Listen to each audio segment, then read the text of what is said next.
রাজাগ্রাম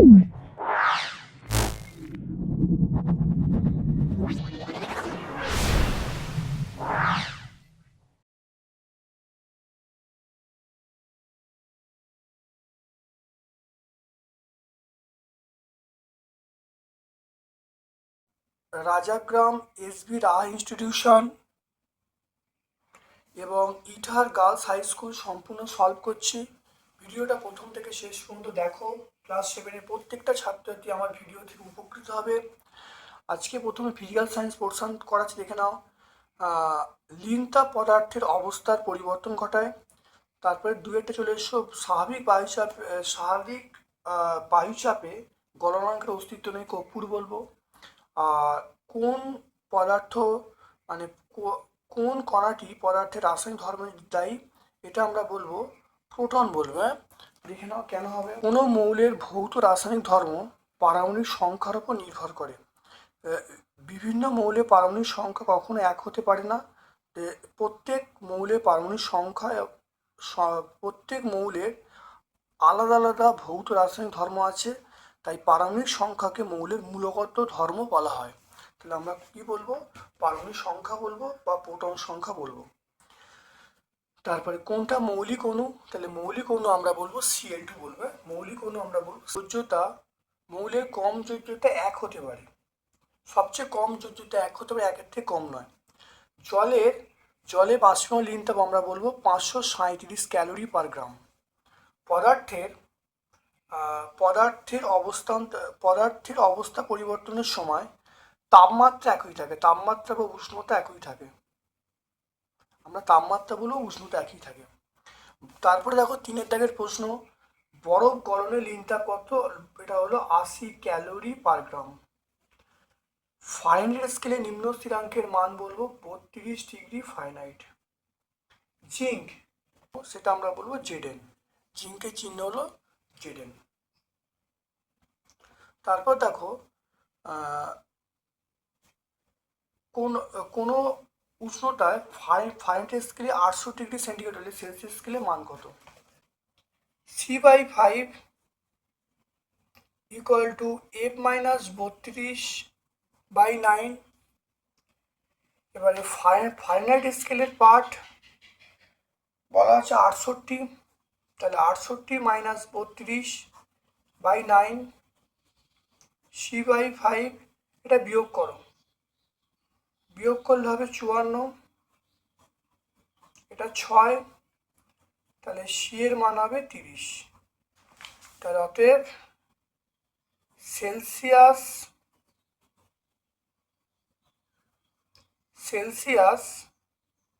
স্কেলের part 30 degree centigrade. দেখে না ভালো করে।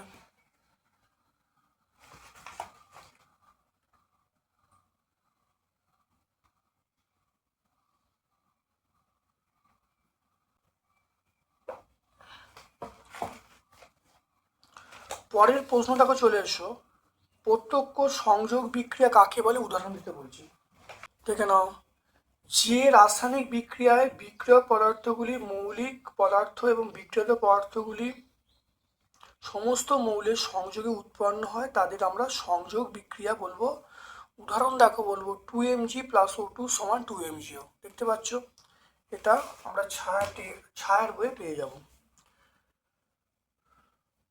এটা দেখে নাও, CH4 + O2 = CO2 + H2O। চুনা পাথরকে উত্তপ্ত করা হচ্ছে, উৎপন্ন হচ্ছে, এই দুটোর মধ্যে কোনটা বিয়োজন বিক্রিয়া, দেখে নাও। এটা দেখে নাও ভালো করে, এটা বিয়োজন বিক্রিয়া। দেখে নাও ক্যালসিয়াম কার্বনেটকে উত্তপ্ত করলে ক্যালসিয়াম অক্সাইড এবং কার্বন ডাইঅক্সাইড উৎপন্ন হচ্ছে।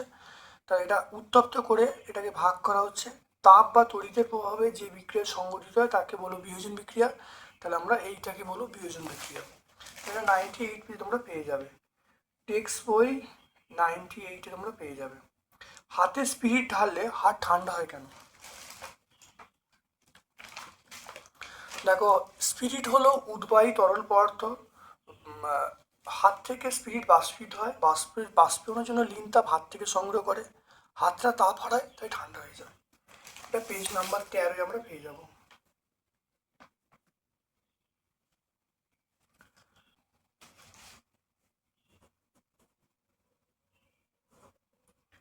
Na2CO3 প্লাস HCl, এটা হলো NaCl প্লাস CO2, CuNO3 এটা CO plus NO2 plus O2।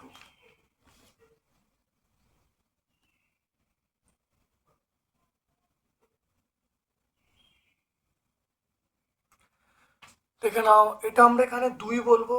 দেখে নাও 2, তাহলে Na2CO3 এখানে 2 বলা হলো। এখানে দেখো ক্লোরিন কটা, 2টো আছে, তাহলে এখানে 2 বললাম। এবারে অক্সিজেন কটা আছে, অক্সিজেন দেখো এখানে 3টে আছে, অক্সিজেন দেখো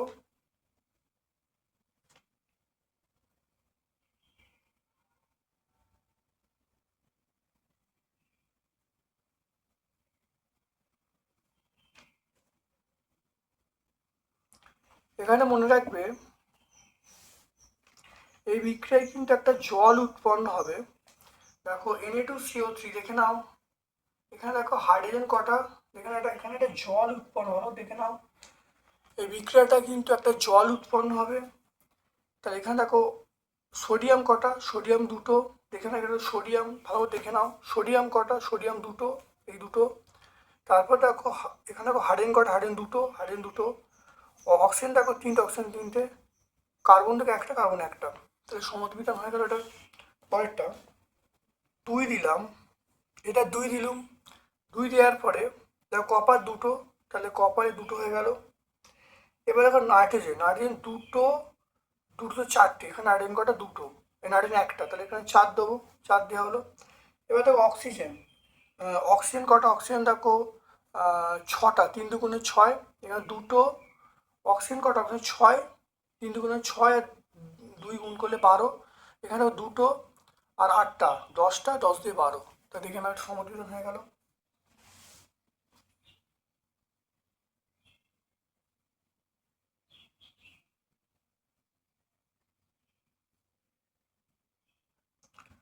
তারপর দেখো অ্যালুমিনিয়াম অক্সাইড, অ্যালুমিনিয়াম অক্সাইডের যে সংকেত Al2O3 আর মিথেনের সংকেত আমরা বলবো CH4। অ্যালুমিনিয়াম অক্সাইডের সংকেত হলো Al2O3 আর মিথেনের সংকেত আমরা বলবো CH4।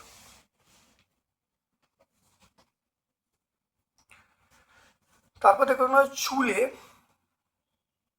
দেখে নাও চুলে যে প্রোটিন থাকে তার নাম আমরা বলবো কেরাটিন। প্রোটিন বাঁচুয়া খাদ্য, প্রোটিন বাঁচুয়া খাদ্য আমরা শ্বেতসার বা শর্করাকে বলবো। কোন খনিজ মৌলের অভাবে শর্করার পরিমাণ বেড়ে যায়, তাহলে শর্করা মস্তিষ্কের গঠন এবং শর্করার পরিমাণ ঠিক রাখে জিঙ্ক, তাহলে আমরা বলবো জিঙ্ক। তাহলে অ্যান্সার বলবো জিঙ্ক।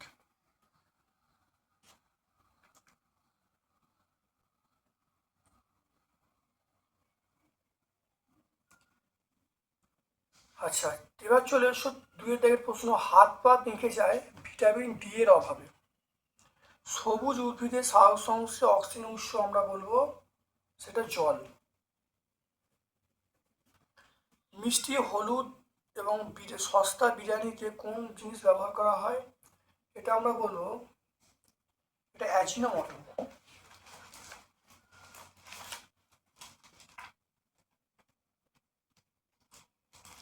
দেখে নাও বিরিয়ানিতে কি থাকে, দেখে নাও সস্তা বিরিয়ানি থাকে মেটানিওলো, দেখতে পাচ্ছ মেটানিওলো থাকে, পেজ নাম্বার 189-এ পাবো।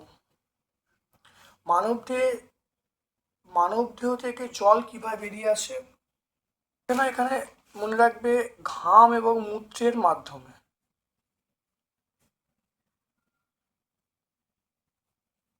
তাহলে আমরা বলবো ঘাম এবং মূত্রের মাধ্যমে বেরিয়ে আসে। এটা আমরা তারপর দেখো চলে আসছে, এটা পেজ নাম্বার 174-এ পাবো। পরে প্রশ্ন চলে আসছে, জীবদের জলের যে কোনো দুটো ভূমিকা লিখতে বলছি। জীবদের জলের ভূমিকা অনেকগুলো পয়েন্ট আছে 178 পেজে, এর মধ্যে যে কোনো দুটো পয়েন্ট উল্লেখ করে দেবে 178 পেজে।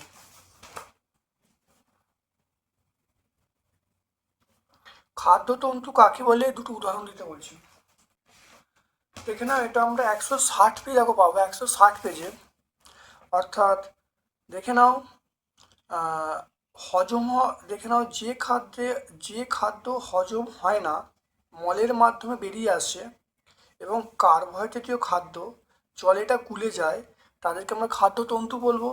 খাদ্যতন্তুর মধ্যে আমরা সজনে ডাঁটা বলবো, বাঁধাকপি, আপেল, তারপরে বীজের খোসা, ওট, এগুলো সব বলবো। পেজ নাম্বার 160-এ বলবো। ভিটামিন সি এবং আয়রনের অভাবে কী রোগ হতে পারে? তাহলে দেখে নাও ভিটামিন সি এর অভাবে,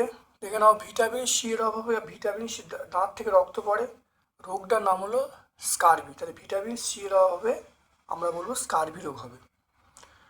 তাহলে তারপর দেখে নাও আয়রনের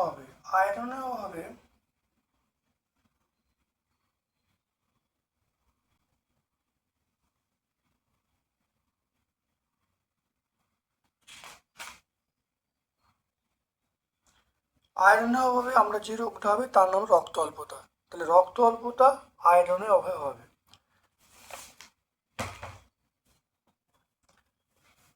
মানবদের লিপিডের ভূমিকা লিখতে বলছে।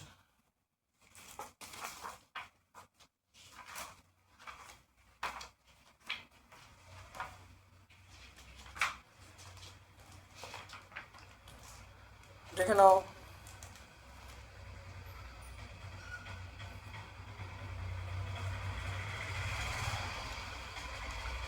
দেখো, লিপিড মানুষের শক্তির উৎস হিসাবে কাজ করে, বাইরে আঘাত থেকে রক্ষা করে, দেহ থেকে তাপ বেরিয়ে যাওয়া কমিয়ে দেয়, এই ঘটনাগুলো করে। তাই এটা আমরা পেজ নাম্বার 153-এ বলবো।